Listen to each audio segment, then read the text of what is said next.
2015, 25 ng Abril. Bagong araw, bagong bukas na haharapin. Sabik na maglaro pagkataro ng Sabado. Pagsapit ng hapon, tumunog ang telepono. Dali-dali na nagtungo at akin to sinagot. Amo ni Erpa, tiba aking kutob. Sabi sa bandang ulo may ugat na pumutok.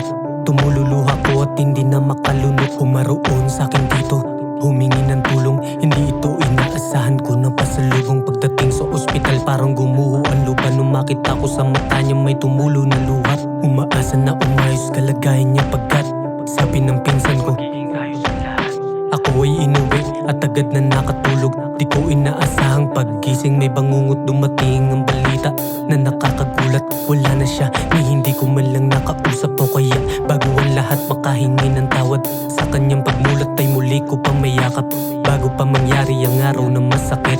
Kaya pala sobrang saya, lungkot ang kapalit. Biglaan na lang pumapit pagkatimpla ng panahon. Nagbiro pa ang tadhana at ako ay napikon. Pagdating sa labas ay pilit na lumalaban. Di ko alam merong itinatagong karamdaman. Tubay pagsubok lamang o sadya ng kapalaran. Pakiramdam na may tinadyakan ng kaluwakan. Ano man ang sabihin, ayaw na labanan. Sakit ay inalipin, parang walang hangganan. Walang gana sa lahat, pilit ko man takasan. Mula nung natipagaligin ng aming tahanan.